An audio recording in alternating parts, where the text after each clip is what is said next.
how much of your creative work is these sort of like light bulb epiphany moments in the moment presentations? So you have to first know who is my audience and what language do they speak. This is what you're saying success looks like. Let go of expectations, let go of preconceptions, let go of visual baggage, and react to what I'm seeing on set.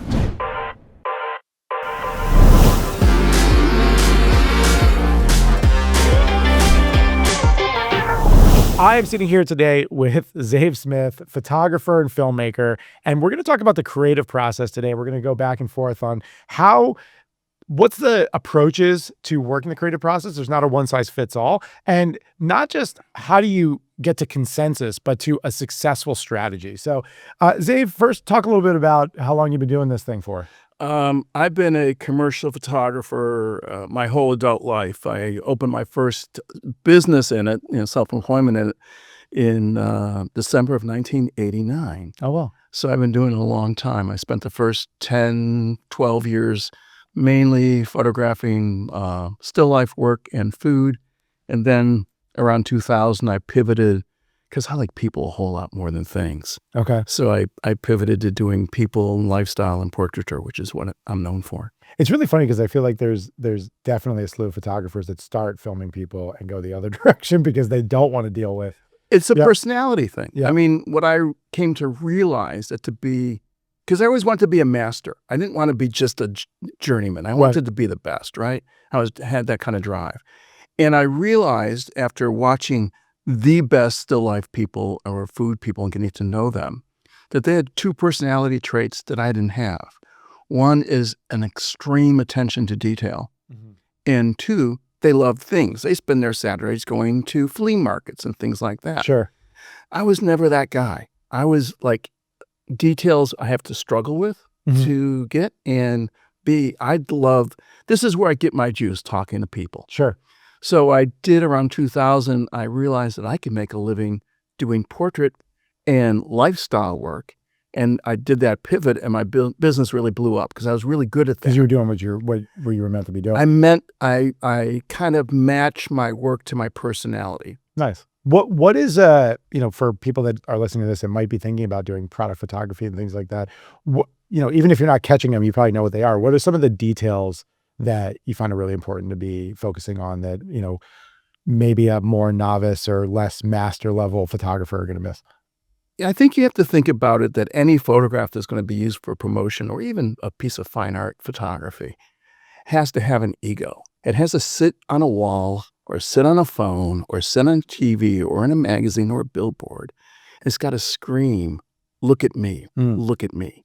So you got to make it sexy. Mm-hmm. And the way you do that in still life work and in food work is lighting. It's really, which is the part I was really good at, like how to light a pizza that makes you want to eat it. Mm-hmm. How to light a beige box. We photographed a ton of beige boxes. It could be a printer. It could be, I remember one time we did a pap smear, automatic pap smear reader, just a beige box. Sure. How to make that interesting to look at, how to make it compelling. I don't know how you went from printer to pap smear, but like that was just a beige box. That was just a beige box. Got it. About the same size. I'm going, this category is wide. It sits on a tabletop, and you got to, through lighting, sure, through almost like Hollywood lighting, you make it so it's compelling to look at. So that's what really great still life does. It makes things compelling.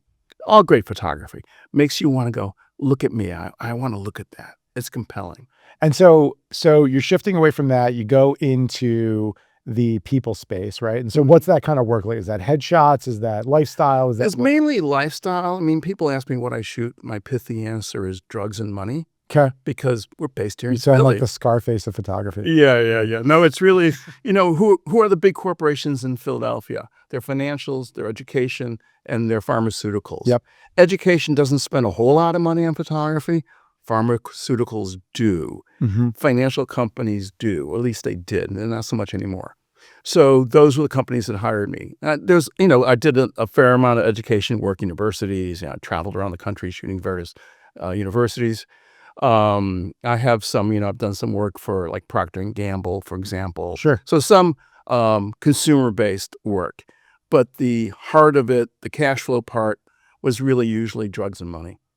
So sounds super sexy. Going back to that comment from earlier, and so let's get into a little bit of the creative process. So you're working with these drug dealers and money launderers. I don't know how else to shift that. I don't think they would appreciate. I don't think you guys. That's not how you want to talk about finance and pharma. I would usually. I think you're correct, because usually I was hired by their ad agencies. Yeah, so there's definitely laundering, right? So they would come to me with a strategy that had been well researched. So what are you researching? If you're trying to come up with a brand strategy, who can benefit from your product and what language they speak. Sure. And when I'm saying language, I'm not saying English. I'm talking about, what are their touch points? What are their emotional touch points that can convince them to take a look at your product? So if you're doing, let's go back to the pap smear machine. That is obviously a hospital or medical professional. They're driven by data and facts, right? If it's a perfume, it's a different driving point. It's a different touch point. So you have to first know, who is my audience and what language do they speak? And then you come up with a creative that fills that mission. And once that's been tested out, and once you have a media plan for that, where are those people? Where can I reach them? Then you hire a guy like me to bring that vision to life, right? Which is what I'm hired for. And so in that, from a lot of P's here, from perfume to pap smear. So in the more technical environment, right, for this machine that you're talking about, can you share some of the creative and what the process Well, it was was really interesting, because that was a situation where I was working directly with the client instead of through an agency. Okay. Please, I do not remember who the client was. Oh, so this is sort of funny. He comes to the studio and he says, I want this thing to be really sexy, So I set up like about 8 different spotlights on it, each with a different color gel. It was really like a circus. And this is ultimately product photography, right? You're out of the food space, but you're doing this sort of, still product. It's not lifestyle. Right, correct. Clarify. Okay. So I got this thing beautifully lit with like blues and magentas and some blues here. Yeah, blues and magentas and different strobe, different spotlights coming in on it. And he goes, it looks really fantastic, but there's a button on the left that they need to see. So can you make that a little brighter? Okay, make it a little brighter. He goes, oh, that's pretty good, but there's a switch over here on the right that also needs to be a little bit brighter. Okay, make that a little brighter. 15 switches and monitors later, the thing's flatly lit. Sure. And it goes, it's not sexy anymore. I go, yeah, I warned you. Yeah. I told you. I love that you just brought that up, because I think that's a very literal visual example of what we talk about a lot in the video production space, which is you can't say everything, right? So we will do these, work with a nonprofit to do a fundraiser video for them. And I love working with nonprofits, by the way. Right. It's great. It's phenomenal. And it's meaningful. You get to tell these incredible stories. They inherently are driving storytelling. I mean, when you talk about storytelling, you don't have to do as much fishing and work, because the nonprofits really have it. They have it in the mission statement. But the problem you run into is especially for a nonprofit who, they don't use these terms as much as I like them to, but I really want our content to generate an ROI. It has to bring in more than it costs, period, end of story. And for profits, but for nonprofits even more, I would say. So we're working on this, and so often we run into, well, we have to say this, and we have to say that, and we got to make sure we mention this, and we got to say this other thing, and we got to say that, and by the time you're done, I love your example. The video is flatly lit. You have this big Jenga block tower that's just going to fall over. You have a Tower of Babel. Right. And no one understands anything. There's no storyline. That's exactly right. So what did you do? How did you get him to, we backed it off. Okay. And focus on the areas that you wanted to, right? Before we started recording, we started talking a little bit about art and creativity. Sure. And I can't remember what you asked me, but the thing I keep going back to, I don't care if you're doing fine art, you're doing commercial art, or you're doing research into medical issues. You have to be open to a dialogue with the work. Mm-hmm. If you're running a drug test, right, or a clinical trial, thank you. On memory, yes. If you're running a clinical trial, what are you doing? you have a hypothesis, you're putting it out there, and you're waiting for the data to tell you if your hypothesis is correct or not, right? And then based on the data, you can make adjustments or abandon or go, full steam ahead. Same is true in art. You have a painting, you got a canvas, and you put some color on it, and you go, is this working? Is this not working? Right. What can I do here? Where else can I take this? And you have to enter into a dialogue. So same thing with commercial work. I'm sure when you're editing, you put it in there and you go, is this working? One of the things I always joke about when you do a shoot is not to let the emotions of the shoot cloud your reaction to the product. Okay? You know what I call that? I call it don't fall in love with your work. Yes, but it's more falling in love with the experience, okay? You go interview someone, I go photograph someone, or I'm working with a bunch of models who I really like, and we're doing something really cool. We're down in New Orleans, doing something, and it's a great location, and I got a great, a group of young, highly energetic models, and I'm having a great time, all right? Just because I'm having a good time on the shoot doesn't mean the work's any good. Right. And so the hard part is when you're looking at the work a day, a week later, not to let those emotions you felt during the experience cloud what you're seeing. You got to be honest with yourself, and it's not easy. You got to be honest with yourself and let the work tell you what's happening. Well, I would say one of the things that is, and specifically when you get into your example of painting or art, where it's really about your vision, right? And bringing that out and hoping it resonates. In the space where we're in, a lot of times where we're creating a brand film that needs to have a call to action, or a fundraising film for a nonprofit that needs to raise funds, a clinical trial video that needs to explain what's going on, right? When you're creating that content, there's not that there's necessarily like one objective way of doing it, but there is some aspect of truth, right? And consensus that needs to happen. I think that one of the things we were going to kick off this episode in creativity is not just the idea of like, one, let's talk about the creative process, but also what, to quote Brene Brown, I really love this, is what success looks like, right? And a lot of times that's defined by the goals of the client, right? But in your case, this is a great example. Sometimes the clients, I don't want to say they're wrong, dramatic pause. I don't want to say they're wrong, but that maybe they don't have all the information, or your job is to guide them. So for example, your client in the pap smear gray box, beige box example, they know the product in a way you don't. They know that button is going to really be important to their target audience. They know that button's really going to be important. And you also have to have an off switch. And we need them to know they have an off switch.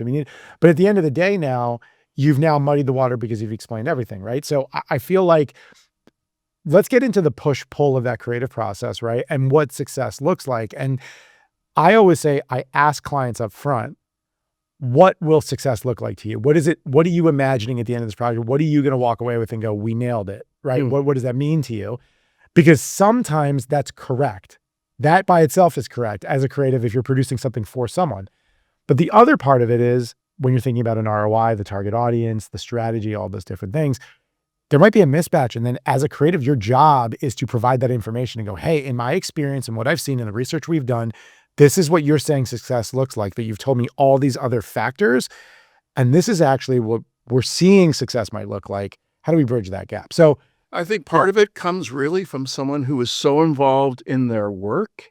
They have such a deep understanding that they forget that the average person coming to it, even if they're another scientist, doesn't have that baggage of background. Right. So how is the person who's unfamiliar with your process, your product, your company perceive what you do versus what you think you do? Right. Absolutely. And I know you've talked about there's the research and science behind that, right? Because some of the brands that are coming to you and some of the brands that come to me, they've already defined that. They have the campaign. A great example, and I showed you that video. It was one of our first videos. It's 75% of it was actually AI generated. And I think it's really important because there's so much AI slop. There's so much kind of like a version term I've only heard in the last 4 weeks, maybe. AI slop suddenly has hit the mainstream. Oh, it's the biggest thing ever, right? Yeah. It's just, and I feel bad for pigs. It's not their fault. It's not their fault. But they didn't mean to brand it this way. But I think that one of the things that we ran into was the client came to us. They said, hey, this is the campaign strategy. It's don't settle for someone else's dream home. This is an on your lot builder, I remember telling you this, but our audience doesn't know. So they're an on your lot builder, Adair Homes, one of the biggest in the Northwest. And their campaign is don't settle for someone else's dream home. So, get your own home the way you want, right? And so, hey, this is the campaign. This is what we agreed to with our marketing agency. What should we do for the video? And that's literally the swath that we got. And, thinking about AI being new and kind of interesting as a tool right now, it definitely hasn't, a lot of the videos performing really well, even if people are like complaining, but they're really sort of interested and it's intriguing. And the other part of it was tying in what they had said with where we think we could provide value to their target audience, right? Which is don't settle and dream. The word settle and dream. So dream to me, you think of fairy tales, you think of, moral stories, right? And then settle is Goldilocks, right? Goldilocks had to settle. And that was and so to jump in a little bit of the creative process, sometimes the creative process is very meticulous, right? It's procedural and process driven. But at some point, it has to be this sort of like epiphany light bulb conversational thing that you have to be open to. And in that moment, and this wasn't something that we went back, settled down, and then presented. In that moment, I went, hey, I'm hearing Goldilocks right now. Like, what if we had Goldilocks looking for these absurd, insane, out of this world houses that don't exist on planet Earth, right? But they're a very dream world. And then she finds the perfect fit, which is you guys. And they were like, how would you do it? And we said, well, we could do it with a slew of these different tools, and that's how it came to be. So for you, I don't know if you could percentages it, but like how much of your creative work is these sort of like light bulb epiphany moments in the moment presentations versus like a procedural I think structural for me, because most of the time the creative strategy and brief are written before they contact me. Okay. So I'm coming in a little later in the process. For me, one of the questions I ask clients oftentimes is I'll get a layout or I'll get a view book type of thing, creative brief. And one of the first questions I ask is this a starting point or an end point? In other words, do you want me to reproduce what you have here in this layout? Or is this layout supposed to inspire me to do something else? Because sometimes, especially in pharma with legal things, that layout is what you need to produce. Right. You're following it right to the T. It's been vetted by, compliance, $500,000 worth of legal minds. And you know what? They're not going to listen to me. And you go, what I was thinking though, what if it was on top of the building? Yes. Right. I have no pull with the FDA. But in fact, at this point in my career, most of the time, it's a jumping off point. In fact, I got a creative brief just yesterday. And that was Saturday. It was over the weekend, which surprised me, for an energy company, an energy provider not in Philly. And all the layouts were done in AI. And they were done in Midjourney. It has a look. I could spot it a mile away. For sure. It has a certain both sharpness and softness to the skin. And it has a really intense color palette, most AI. And it has a fluidity. It reminds me a little bit of Ben Shah's paintings. Okay. It has a certain fluidity to the drawing. And I looked at that and I thought, maybe they should just use that. That's going to look, like I can't reproduce that look. It's a very unique look. But they really want real people. Right. And that's the thing. If it's not, So AI can be dangerous. Because, false expectations. It's like back in the day when agencies used to do layouts by hand. Like I can remember getting like a still life of a turkey and a bunch of condiments. Right. And the size of the condiments next to the turkey, there's no way I could do that in reality. So, some artists make this it would fit, be perfect, right? It's like it's not going to work in a 4x5 transparency. I do love that. I mean, that goes back to something we talk about all the time, which is setting expectations in the trust process, right? And so, even as something as simple as you could have a perfect pre-production process, an amazing shoot, you send that first cut out, and maybe you haven't color corrected yet. Because why would you? This is a rough cut. And you don't let the client know. You don't put it in the email. You just go, hey, here's first draft. Right. And they panic rightfully because this isn't what they do every day. And they look at this, and I've had this, fortunately not recently, but with clients in the past where they look at it and, well, It's not even when you, I mean, I'm sure you run into this too. Even when you tell them, hey, this isn't color corrected yet, They there's can't this see it. immediate, They don't even know what it means. they don't know what it means. Yeah. And so now if you, at least if you have that disclaimer and then you go, hey, this is what I meant, this is what we're going to translate. I color, But if I at you least do a rough color. a rough grading. color. Yeah. Well, it depends on what we're doing, right? And so we also call it, we have this term that I've shared with clients too called the pain tolerance. So like I have clients that I know we've worked with for over a decade. They've seen our work. They know exactly how it's going to turn out. And we are moving fast on a quick timeline. And we just need you to see this rough narrative. And I will say literally close your eyes, just listen to it, make sure the words are right, and we'll clean up the rest. I have other clients where we will not let that go out the door until it is fully color corrected because we know that there's going to be, you just lose the trust in the process. I'll be honest, when I'm editing video, Yeah. like these films about creativity and art and artists, I put a rough color gradient in before I even start editing. Because Really? Do you just go right off the bat? Because I want to have that emotional reaction. Now, will I tweak that color grading or exchange it later? Yeah, yes. Yeah. But looking at C-log is just not fun. Yeah. It's but you asked something before that I want to get back to. Yeah. You asked about the epiphany moment, right? Yes. That's usually for me what happens on set. And one of the things that I have to do when I'm on set is let go of expectations, let go of preconceptions, let go of visual baggage, and react to what I'm seeing on set. Okay. And if it's really interesting, if I have, for whatever serendipitous moment happens, I have the guts and go, that's it. Let's go there. Let's follow that.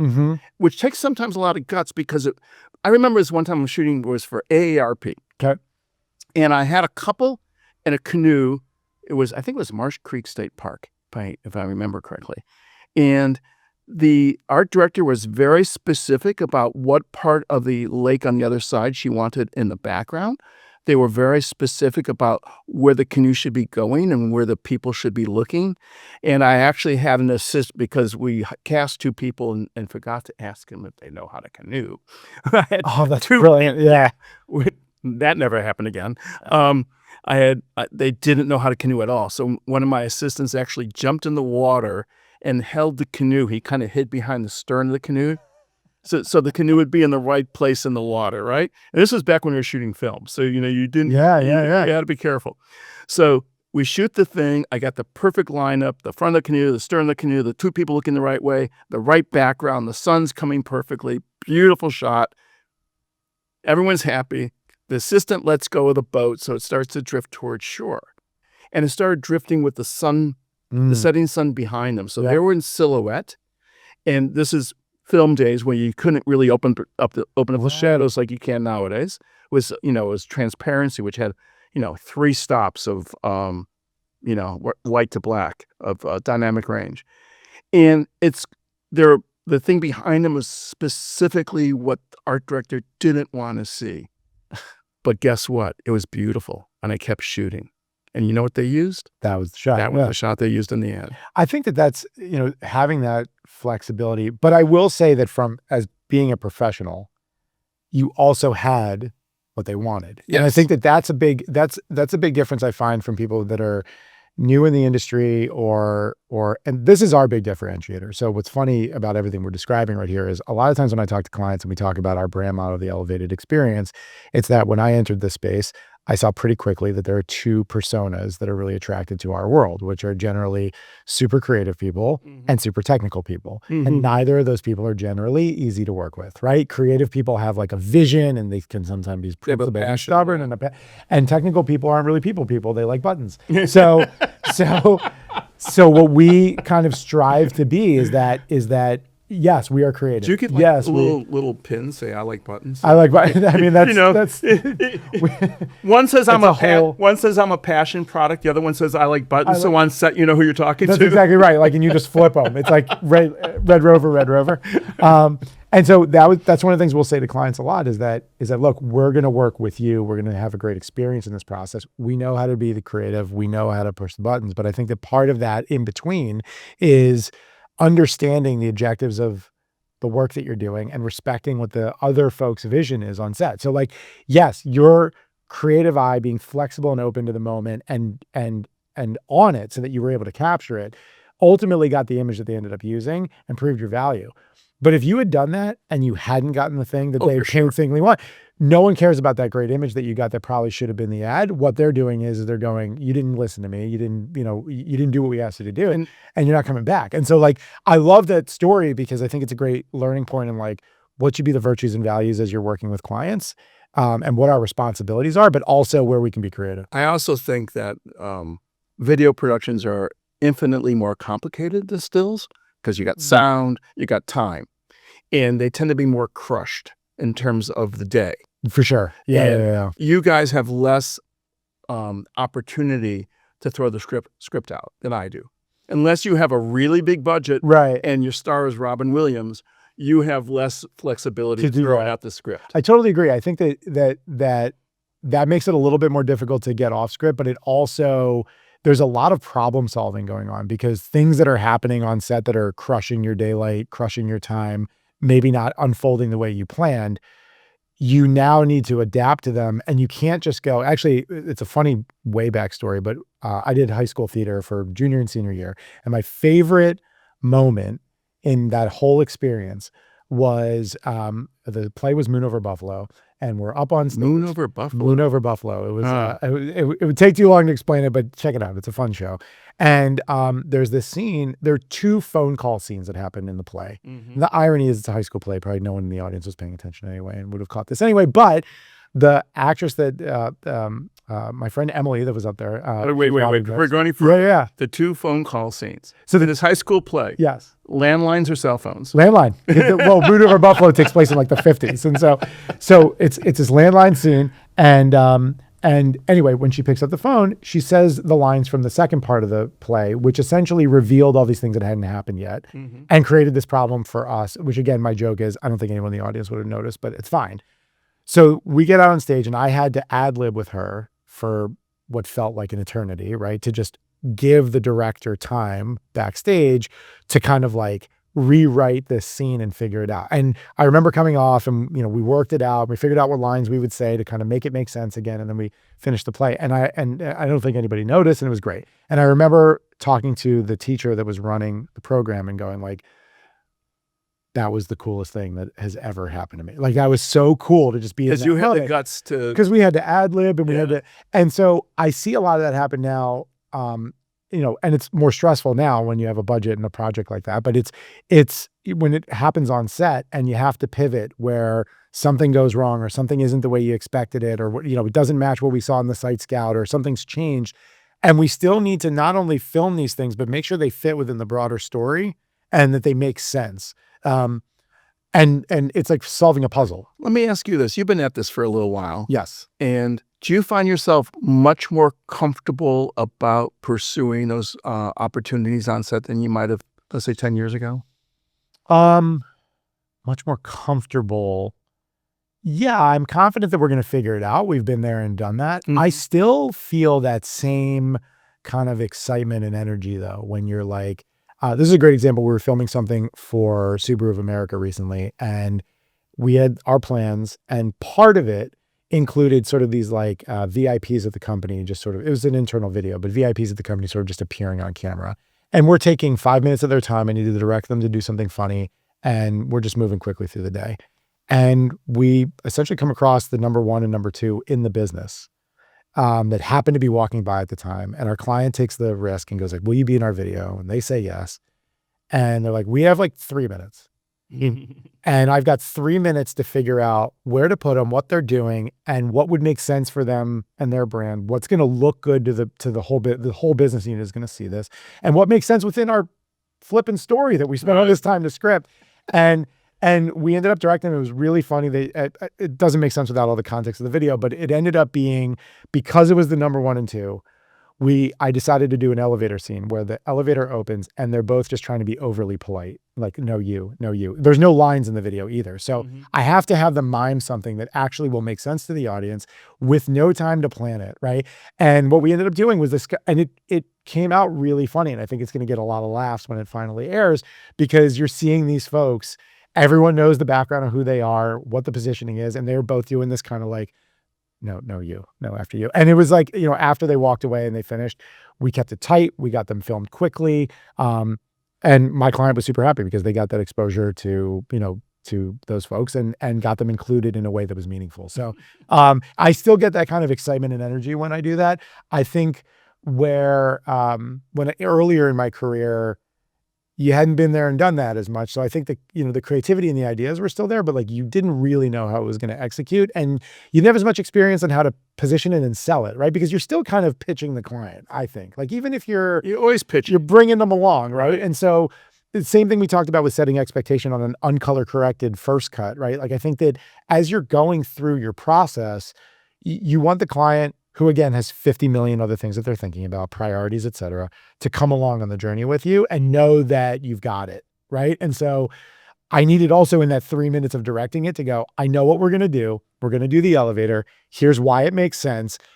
Does anyone have any vetoes for any reason? And it's like, no, that makes sense. And a couple of years ago, I was meeting with some creative director. I don't remember what agency, to be honest, someone up in New York. And they asked me, what is your favorite shoot? Cool. What kind of shoot is your favorite shoot? And I said, one with a little bit of chaos, because I love that thrill of just ad-libbing, problem solving. Oh my God, what if we put a light way up there and we got the people, and having to figure it out on the spot. Yeah. And that little bit of chaos makes it interesting. It gets the blood flowing, it gets the juices going, and I love it. What do you like more in terms of that chaos and sort of directing? Is it, because you mentioned a couple times about the lighting and sort of your focus there, but you also mentioned the people person part of it, right? Which is like, engaging with people and getting them to deliver in the way that you want them to. What do you kind of enjoy? Well, I basically have two types of shoots, right? You got your portrait shoot, which is really about personality and emotion. And then you have your lifestyle shoot. And the lifestyle shoot is really more about the activity that person is doing, right? How do you define the two, right? So a portrait shoot would be you right here. We're talking about the intensity of your eyes. We're talking about the crook of your neck. We're talking about the excitement that you generate when you're talking about what you're doing, right? So that's what I would be trying to capture, right? If this was more of a lifestyle, I'd be capturing more of the environment in you in it, because it'd be more about the activity of doing a podcast than about you. Yep. Okay.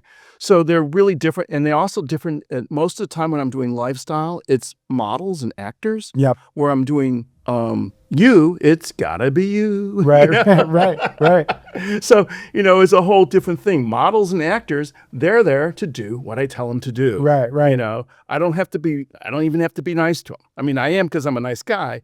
It's really funny. I talk about that all the time. I don't have to worry about their emotional baggage. I talk about that all the time when we interview clients for videos, or there's a situation where they're debating whether you want to use, paid actors, paid talent, or use homegrown talent. And one of the things I talk about a lot is the pace and speed on set, and just the fact that with paid actors, paid talent, they know they're there for the job. They have to deliver a certain way. There's an expectation that way, right? Yeah. When you're working with somebody that's in-house and you're asking them now to be an actor for a day, right? Even if it's playing themselves, there's a very different cultural approach to not what they do for a living. Right. And even I'm a nuclear scientist. I make things go. Right. And it's like, and then you're like, put your chin down a little bit more and look this way. And they're like, I will explode everything that you have if you tell me that again. But like, I'll blow this whole building up. But I think that's the thing that we run into is having people understand that, like, we can't just go do this, do that, turn this way. We got it. You have to create more of an experience, right? Because you want those people to feel a good experience in doing it, not just get you the end product. I recently, was this fall, photographed one of the most famous people on the planet, and I wish I could tell you that person's name. He played golf. Okay. And I had him for 2 hours, and I had him with about a dozen teenagers and about 8 different things we had to shoot in that 2 hours. Okay. It was a crazy shot list, right? So I didn't really get a chance to talk to him very much. It was just 2 times that we actually exchanged a sentence besides go do this, go do that, right, move over here. And at one point I said to him, how many millions of photographs have you been in your career? Yeah. And he looked at me and he said, back in the day, you guys only had 10 exposures per roll. That's pretty, even for a golfer to know that much about photography right off the bat. Amazed. Yeah, that's pretty funny. Yeah, we had kind of on the flip side of that. I remember being in a situation where we were trying to get the talent who was a very famous chef. And we were filming in his kitchen. Mm-hmm. Did you wear body armor? We did not, but he had a cat and would not let the cat, like, did not sequester the cat. So like we're filming audio and you're just here and you just have to. And so I remember at one point, like, we were trying to get him to deliver a line on behalf of the brand that we were actually representing. And it was a little bit of a struggle to do it. And the client was kind of nervous. And I just went, look, I hear you. My job is to get the content for you. So I'm okay if he's mad at me. So I was like, hey, can you specifically say these words in this way? And got a little bit of a glancing look, and he gave us what we wanted. And it's funny, those interactions that you have, it really, I think at the end of the day, a lot of these folks, there's kind of this philosophy of like, oh my God, they're this person, this golfer, this chef, this whoever. And there's other part of it, which is they're just a person. And I think that it's actually a combination of both. And it's finding that wedge between of like, well, I also think where they are. That over the years, people become much more media savvy. CEOs, doctors, just people in the business world I photograph, lawyers, ton of lawyers. They really have become a lot more media savvy and understand the importance of imagery and getting their thing out there. And their cooperation level is much bigger than it was 10, 15, 20 years ago. Right. And they do. They usually try. They usually try. Well, they realize it's going to represent them. I think that makes it a lot Some easier people to can do it. Some people just, it's just have a hard time. One thing before we go into it, I want to end on some, one tip, one recommendation, one piece of advice that we give to folks that would be watching this or something they should do. But one thing I remember, I was remotely directing. The client was in Alabama, actually. Mm-hmm. I was remotely directing a commercial for here over Zoom during COVID. And so we actually, and we do this a lot now for a client. So we'll get hired, let's say by a UK firm that needs us to do an interview for GSK, and we will tether so that they can see the camera, even ask some of the questions, and just be a part of the shoot. I've done a few of those. Not my favorite. It's a lot. I actually don't mind it. I just love doing something new. And so it's really fun for me. And it's definitely not the same as being in the room, be able to look around and make those choices. But he had one line. And he was like a maintenance guy that was not, they wanted him to, we had an actress and then an actual homegrown talent. And he had one line and the delivery wasn't great. So I take him aside. I'm like, all right, we're going to even do this as a VO. It'll be like behind the door, so we won't even see you. Let's just get you to do this a bunch of different ways. 21 Drum Street style Judd Apatow. Just give me like 10 different takes. 10 different takes. I swear, we made the joke earlier about somebody, being like AI and potentially a robot. He delivered it the same way. I swear, if you took a waveform of his delivery and matched them on top of each other, it didn't change one iota. And I finally just go, okay, say it like you're British. Like, I need you just it's like good move. Go all the way outside of your comfort zone and give me something completely ridiculous so that we can come back to some sort of difference. And even on that round, I would say the waveform matched pretty well. Zave, give our viewers. We talked a little bit about the creative process. We talked about structure. We talked about those epiphanies. Give us something from your perspective. A real person and you're being photographed or filmed for an ad or a PR, newspaper, whatever it might be, right? Something for Instagram. Listen, this isn't Vogue. We're not selling that, right? You're not there to look pretty. What people are looking for in that photograph, what they're looking at for you, is confidence, because we want to work with confidence people. If I hire a product, buy a phone, my biggest thing is, will it do what it said? Will it work? Sure. Right? Will this person deliver? It's really about confidence. So don't worry about being pretty. Worry about being your authentic, confident self. And if you can project that confidence, you're going to look great and you're going to really do that. Piece is going to work for your company or for you or your brand or whatever it might be.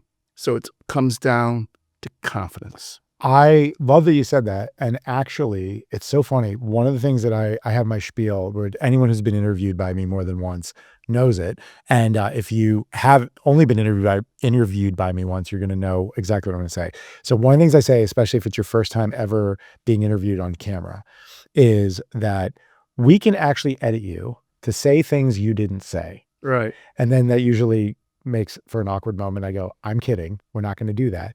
But I can't make you look confident. I can't make Interesting. you Yeah. look like you're delivering with confidence and authentically. That's gotta come from you. So I would rather you get the words wrong 50 times, and my editors will figure it out. Mhm. But I want you to be yourself, and I want you to deliver like, generally most interviews, you want them to be conversational. So like, I want you to deliver like we're having a cup of coffee or a beer or whatever your favorite beverage is. And usually that works pretty well in helping people understand that like, and you could cut it down. And frankly, I think the people that I've interviewed that I've interviewed again, who've had the opportunity to see and experience what it feels like to be interviewed and then see the final cut and go, "Oh, they they moved that around, they got rid of that, they got rid of my ums and ahs." Like they were able to move all these pieces around so that the story that I told is delivered succinctly and well. All I need to worry about is answering the questions that they're asking me and getting to the heart of it. That I think is the most so I love that confidence is one that I'll put in my quiver It's because I think it's all it comes down to. yeah. Because and I think that what you probably get is the exact opposite. For somebody who's never had their portrait taken, who's never, they're coming into it uncomfortable. They're not confident. And so the whole thing is getting over that hump so that you can deliver a better image, better video, Yeah. better product. I basically say, look confident. I also say, especially in still photography, move. Yeah. See, someone once explained this to me, and I don't remember who, that we are kinetic animals. Mhm. We look confident and we look happy when we're moving. You got a grumpy coworker, tell them to stand up and do 3 jumping jacks. I'll guarantee you they'll be smiling when they're done. Yeah, Right? I love that. And long as, if this looks stiff, this looks natural. Right. Make sure all your joints are flexed in some ways. They're not just straight lines. And just, you know what you're doing. The reason you're in front of my camera is because you know what you're doing. So brag a little bit. I think that's a great place to end. Zave, where do people find you? ZaveSmith.com. And it's with a Z, not a D. It's And- ZaveSmith.com. You Google me, you find me. I'm the only one in the country. Love it. Thanks for coming on. Jonathan, it was a pleasure. Thank you. You take care.